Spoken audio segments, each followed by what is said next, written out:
Como estuvimos viendo el asunto de la lengua, pues también se me pareció justo hablar desde Génesis, capítulo 1. Y el título se llama "Y dijo Dios, y así fue". Esto es muy bonito porque vamos a leer cómo Dios empezó a hacer las cosas desde la simple palabra, desde el simple hablar y qué es lo que sucedió.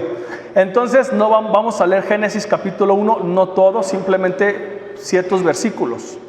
Y quiero que le vayan poniendo por favor atención a las palabras que están subrayadas de diferentes colores. ¿Sí se alcanza a ver? Ok. Entonces dice Génesis 1:1, en el principio creó Dios los cielos y la tierra. Y dijo Dios, sea la luz, y fue hecha la luz. Y vio Dios que la luz era buena.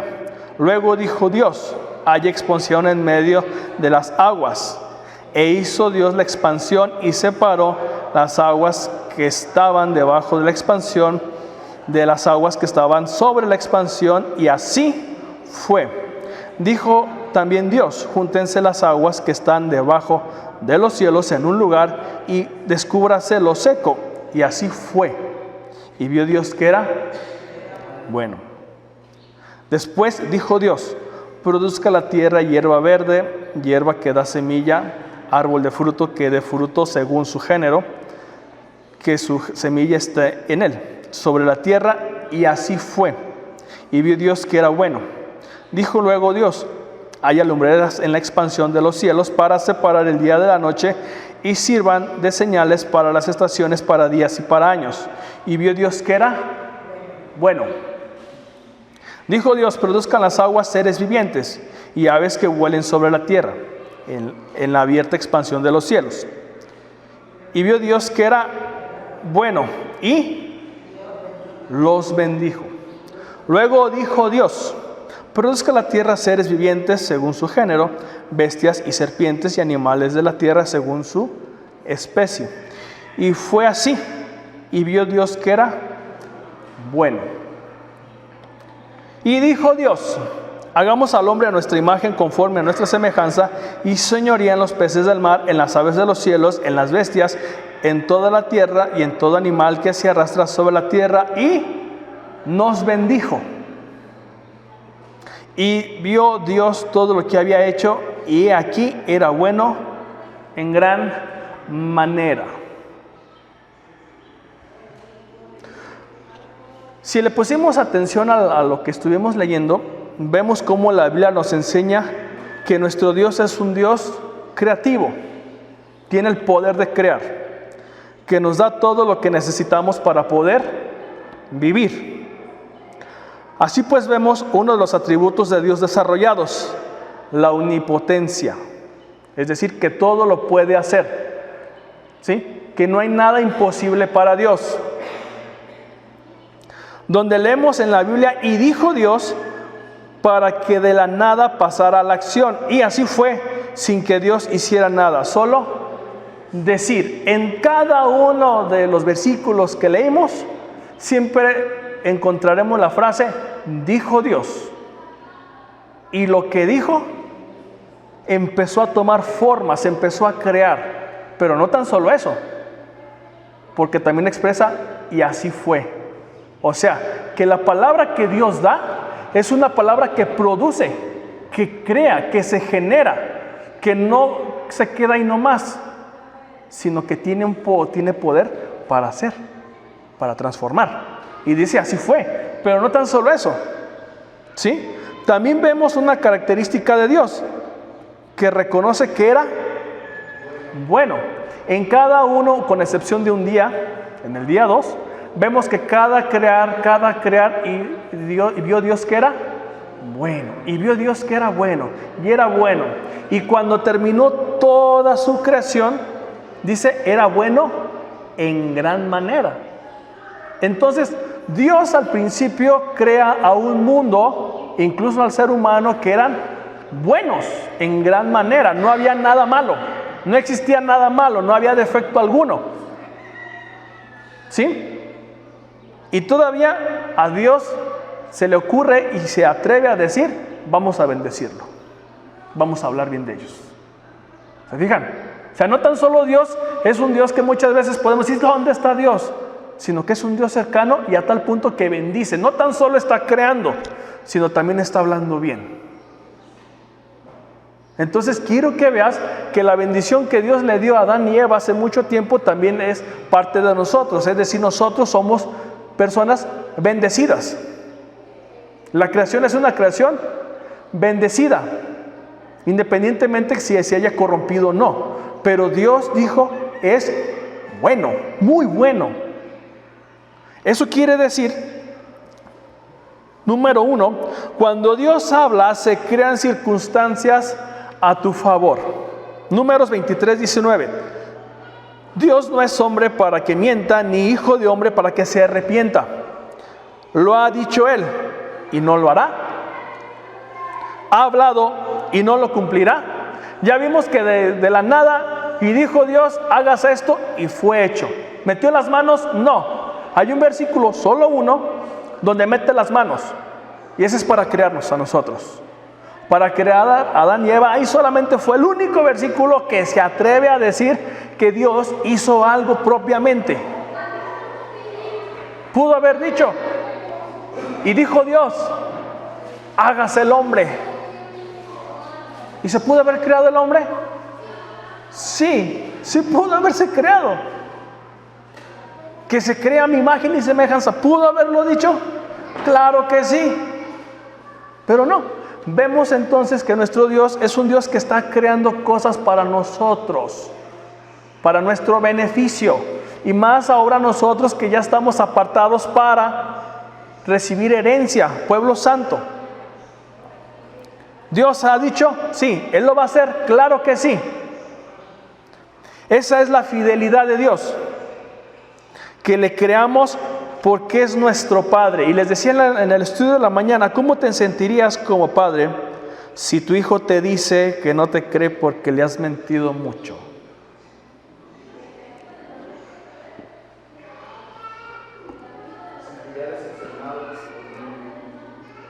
Y una vez le dije a mi hija, estábamos saliendo de la primaria y no traía dinero, era una realidad. Pero siempre cuando salíamos, bueno, todavía, ¿quiere una nieve? Sí, ¿quiere una nieve? Sí. Y ahí está su nieve, de 7 o de 14. ¿Me pregunta si traigo? No, simplemente dice quiero. Bueno.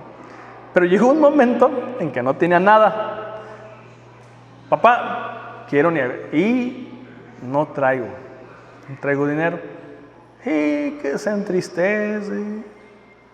No lloró nomás porque le dio vergüenza o no sé, pero ahí vamos. Le dice a mi esposa, mamá, mi papá no trae dinero, somos pobres. ¡Ay! Yo nomás escuché eso y sentí feo. Así, somos... ¡ay! Lo que quiero que vean es cuando se presenta una negativa, cómo la mente muchas veces, empieza a jugar con nosotros. Cuando se separa la presencia o la gloria de Dios de nosotros, ¿cómo llegamos a percibir esas circunstancias? Nosotros, ¿cómo actuamos en esas circunstancias donde no percibimos esa gloria de Dios? Ya no me ama, ya no me quiere. ¿Dónde estás, Dios? Y es ahí donde entonces yo sí sé que mi papá está cumpliendo, lo hará, Él lo ha dicho y no lo va a hacer. Ha hablado y no lo cumplirá. Por eso expresa, y con una afirmación, Dios no es hombre para que mienta, ni hijo de hombre para que se esté arrepintiendo de las cosas. Fíjate, Él lo va a cumplir. Independientemente sean caprichos o no, Él lo va a cumplir. En su tiempo, en su forma. Pero ¿qué es lo que desea como hijo? Que espere. Momentos en que sí hay, momentos en que no hay. Pero eso no debe de cambiar mi fidelidad ni mi amor hacia Él. ¿Sí me están dando a entender? Porque Él cuando habla crea cosas para bien. Toma su tiempo. O padre, tú cuando tu hijo te pide, papá, dame esto. O cómprame aquello, ¿tú se lo compras a la de ya? ¿Por qué? Sí. Ahora, no estoy diciendo que cuando tú le estés diciendo, Señor, dame esto, ya, ahí sí, mi hijo, claro que sí, ahí está. No digo que no ocurra. Lo que digo es que también hay ciertos tiempos. Pero también aquí, ya lo habíamos visto hace tiempo, hay un mandato en el hebreo que se llama mandamiento Jukim. ¿Sí se acuerdan? Ese mandato Jukim es, ¿qué pasa si Dios no te decide, no decide así nomás por su gana bendecirte? Por no hacerlo. ¿Lo seguirías amando? Porque el Jukim es, obedece a Dios independientemente si haya una realidad o no, si hay un porqué o no, es porque lo estás amando. Mi hija llegó a la conclusión, mi papá no tiene dinero, somos pobres. Ay, dije, ay, qué feo. Nomás porque no le compré ese día su nieve, ya somos pobres. No pues, no es así. Entonces, cuando dudamos de su palabra, estamos colocando su fidelidad en tela de juicio. Si me quiere o no me quiere, me está bendiciendo o no me está bendiciendo, me está ayudando o no me está ayudando, ¿dónde está su fidelidad? Era demostrado a través de la Biblia y la historia que su fidelidad es grande y cumplirá sus promesas. Ejemplo, estas son dos citas del Nuevo Testamento, Mateo 1:22. Todo esto aconteció para que se cumpliese lo dicho por el Señor por medio del profeta cuando dijo, este es el profeta Isaías. Esta frasecita, para que se cumpla por medio del profeta, se dijo un promedio de 800 años antes de Cristo. 800 años antes de que 700, 800, el profeta dijo, en aquellos tiempos, ¿sí?, va a ocurrir esta situación. Y tenían que pasar 800 años, imagínate, para que se cumpliera. No. Sí. ¿Qué es lo que hacían con el profeta? Dios promete, Dios promete, Dios promete. Aquí lo dijo, aquí lo dijo. Y está la promesa hasta que ¡pum! Nace el Mesías, nace Jesús. Y por eso expresa Mateo como fue dicho. Es decir, Dios promete, el problema es nuestro. Mateo 2:5. Ellos le dijeron, en Belén de Judea van a nacer, porque así está escrito por el profeta, otros 800 años atrás. ¿Te imaginas? O sea, esta gente vivía esperanzada que se cumplían las promesas de Dios. ¿Qué es lo que hacía falta? Que se cumpliera, que llegara el tiempo. Y así también va a llegar nuestro tiempo. Pero hay una profecía bien bonita, que es Isaías 66:2, otros 800 años, mismo profeta, que dice, ¿quién oyó cosa semejante? ¿Quién vio tal cosa? ¿Concebirá la tierra en un día? ¿Nacerá una nación de una vez? Pues en cuanto Sión estuvo de parto, dio a luz a sus hijos. Sión es símbolo de Jerusalén. ¿Sí? Ve las preguntas. ¿Quién ha oído cosa semejante? ¿Quién vio tal cosa? ¿Concebirá la tierra en un día? O sea, la tierra da fruto en un solo día. Eso es prácticamente a nivel agricultural imposible, en un día, que se dé. ¿Nacerá una nación de una vez? Pues en cuanto Sión estuvo de parto, dio a luz sus hijos. Pues resulta que esa profecía se hace evidente. El 14 de mayo de 1948 se proclamó en Tel Aviv la creación del Estado de Israel. Esta declaración entró en efecto un día después de que se retirasen de la región las últimas tropas británicas. Dicen los que estuvieron ahí, que a 4 horas de que el mandato británico, porque Gran Bretaña dominaba la tierra de Jerusalén o de Palestina y esos alrededores, que antes de que se retiraran, esto es Segunda Guerra Mundial, muy rapidísimo, le dijeron, eligieron al Estado de Israel, ¿tú qué quieres? Una nación. Un tal David Girón, precisamente es lo que expresó. Y en un solo día, dicen los que saben y los que no también, que en un mínimo de 4 horas antes de que se retiraran las tropas británicas, dice, ok, pues vamos a hacer al moderno Estado de Israel. Y en 4 horas se gesta y se crea la nación de Israel. ¿Te fijas? En un solo día, en unas cuantas horas. Dijeron, nación ya es Israel, o Israel ya es una nación nueva. ¿Y qué creen después que pasó? En ese día, cuando le dijeron, Israel, ahora tú eres una nación, eres independiente. Ese mismo día, 5 ejércitos árabes provenientes de Jordania, Egipto, Líbano, Siria e Irak invadieron el nuevo estado naciente. Y esa guerra se llamó la Guerra Árabe-Judía de 1948. ¿Y saben qué pasó? Pues fueron derrotados los árabes. En ese mismo día Israel no tenía ninguna arma tal cual. Nosotros sí. Luego platicaremos de esas guerras. Pero así de la nada se crea la nación. Ah, perfecto. Pues vamos. ¿Por qué? Porque Gran Bretaña estaba dominando y no podían hacer cualquier cosa. Y cuando se van, ¡chum!, pues iban a quedar desprotegidos.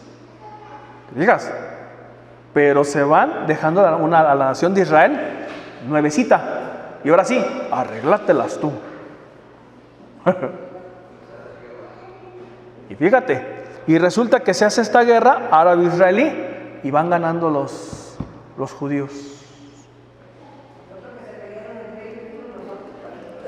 Está muy chistosa la guerra, luego les platico, pero lo que quiero que veas es, se crea una nación en un día.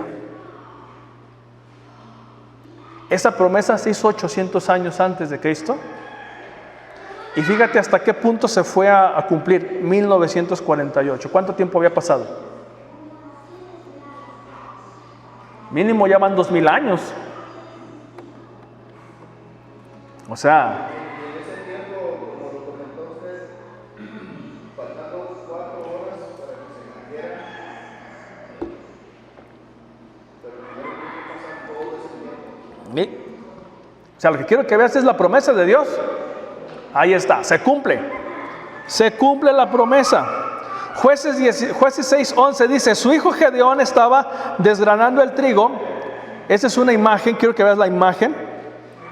Estaba desgranando el trigo en el lagar para esconderlo de los madianitas. Y el ángel de Jehová se le apareció y le dijo, Jehová está contigo, varón esforzado y valiente. Ahora, en el lagar simplemente es para pisar las uvas y salga el vino. Sí, pero el trigo no necesita ser en el campo porque se avienta el trigo y el viento se lleva la paja o se lleva las tecatitas. Aquí en el lagar no hay viento.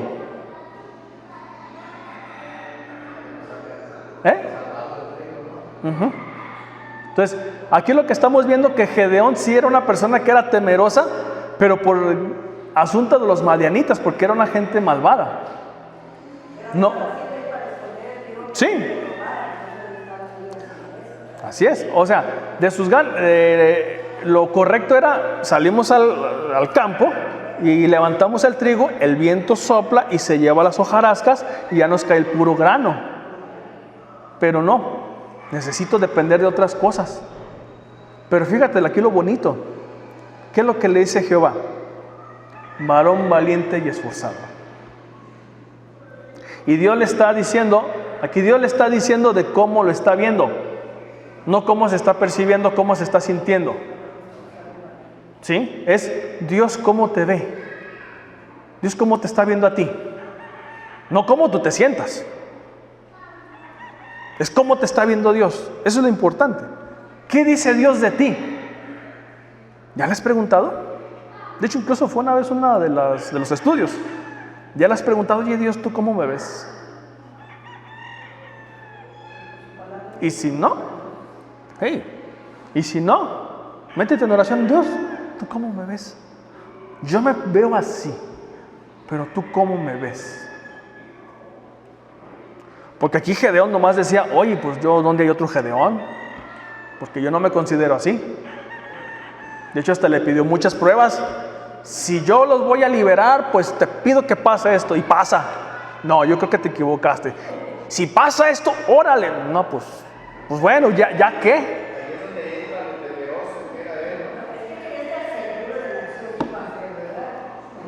Sí, pero fíjense, o sea, ¿cuántas veces Dios dice, sí, se va a hacer, es como que... Por eso Dios lo estaba viendo, yo te veo así.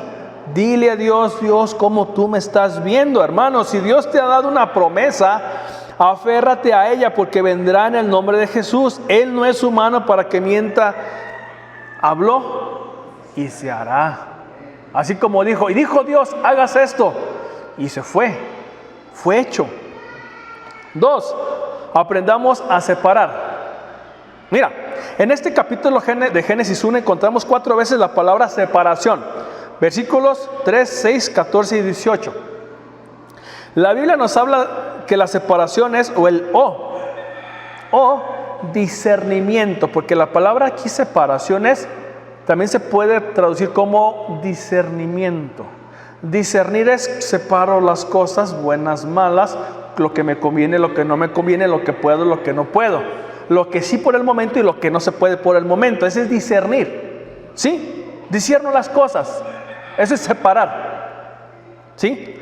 La Biblia nos habla que la separación es o el discernimiento que nos ayuda a diferenciar la voluntad de Dios de lo que no es la voluntad de Dios, de la bendición de Dios y lo que no es la bendición de Dios. Por ejemplo, Colosenses 3:5 dice, haced morir pues lo terrenal en vosotros.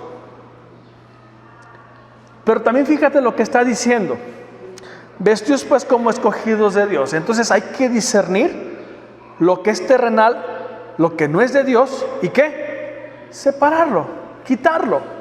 Y utiliza el ejemplo como de prendas o de ropa. Y en el versículo 12 dice, ahora vístete de la ropa que Dios te está dando. Vestidos como escogidos de Dios. Por eso vuelvo al mismo punto. Dile, papá, Dios, ¿cómo me estás percibiendo? Quiero saber. Y así a lo mejor te da más confianza.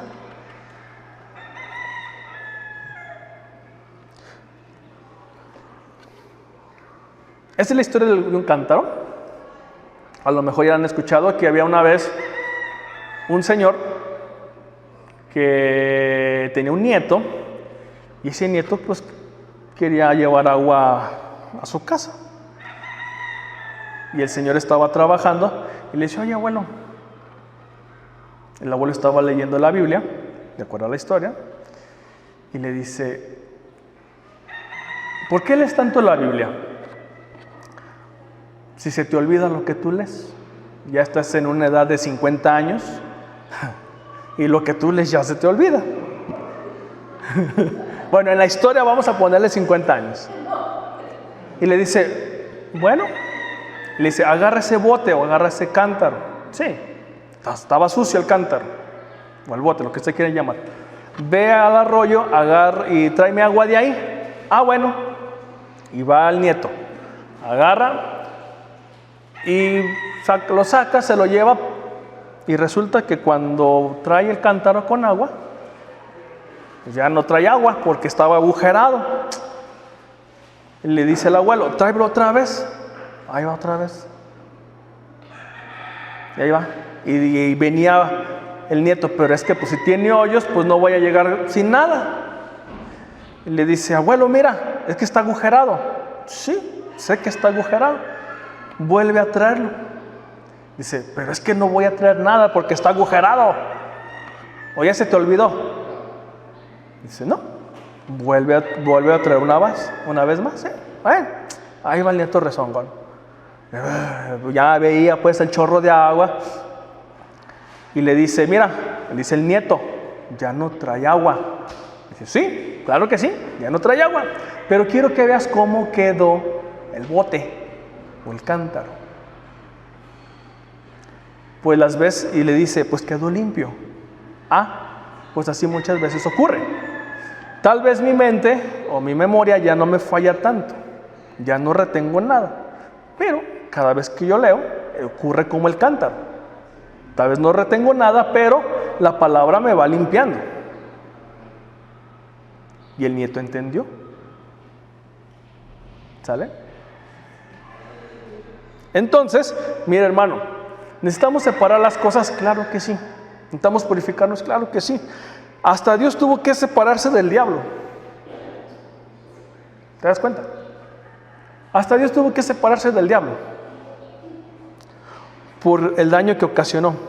Cuanto más nosotros, que estamos formados a la imagen y santidad de Dios, tenemos que aprender a separar lo bueno de lo malo, lo que me conviene a lo que no me conviene. 3. Dios da autoridad a su máxima creación sobre su creación. Vemos en este libro que Dios separa todo lo necesario, nos prepara todo lo necesario para vivir. Versículo 26. Dios dijo: hagamos al hombre a nuestra imagen, conforme a nuestra semejanza, y señoríe en los peces del mar, en las aves de los cielos, en las bestias y en toda la tierra y en todo animal que se arrastra sobre la tierra. Pregunta: ¿Satanás es un ser creado? Sí, claro que sí. Entonces, ¿tendremos autoridad sobre él? Sí, ¿por qué? Porque él mismo lo dijo. Y si tenemos autoridad, mira, Lucas 10, 19. Aquí os doy potestad de hollar serpientes y escorpiones. Son símbolos de y sobre toda fuerza del enemigo. Serpientes y escorpiones son símbolos de espíritus malignos. Satanás, huestes demoníacas, lo que tú quieras. Pero fíjate lo que dice. ¿Qué nos da? Potestad de hollar serpientes y escorpiones y sobre toda fuerza del enemigo, y nada os dañará. Pero fíjate lo que está diciendo. ¿Qué autoridad te da? ¿Por qué? Porque le está dando autoridad. Mateo 28, 18. Y Jesús se acercó y les dijo diciendo: toda potestad me es dada en el cielo y en la tierra. ¿Habrá algo que escape a la soberanía y potestad del Señor? Si Dios le dio a Jesús toda la autoridad y la reparte contigo, ¿habrá algo que escape a su potestad, a su autoridad? No. ¿Por qué? Porque ya lo habíamos dicho hace unos domingos, que Jesús está sobre todo. No hay nada arriba de Jesús. Si yo digo que hay algo arriba de Jesús, quiero decir que entonces Jesús no puede. Sobre, no sé, la envidia, el enojo, el dinero, la drogadicción, las adicciones. ¿Por qué? Porque estoy poniendo eso arriba de Jesús. Y cuando eso ocurre, entonces estoy diciendo que Jesús no tiene poder para poder vencerlo. Pero cuando Pablo dice, y ascendió hasta lo mero arriba, quiere decir que ya no hay algo más arriba de él. Quiere decir que Jesús está arriba sobre todo, pero no tan solo está sobre todo, sino también te da. Y si te da, es porque eres formado a su imagen. Y si eres formado a su imagen, pues quiere decir que tienes autoridad sobre todo. ¿Qué es lo que te hace falta, hermano? Que la desarrolles, que le creas. Permanezcamos y esforcémonos en estar al que guarda tu entrada y salida desde ahora y para siempre. Salmo 128, 8 lo que dice, porque simplemente Él lo ha dicho. Si Él guarda mi entrada y mi salida desde ahora y para siempre, tengo que estar a un lado de Él, o sobre de Él, o dentro de Él. ¿Sí recuerdan esa imagen? Que tú estás aquí estás tú, y aquí está tu problema. Por eso dice que el Señor guarda tu entrada y tu salida. Pero no nos salgamos de Él. ¿Por qué? Porque Él lo ha dicho. Y si lo ha dicho, es porque lleva bendición. Y si lleva bendición, es porque va a ocurrir algo. Entonces, créale. Vamos a orar.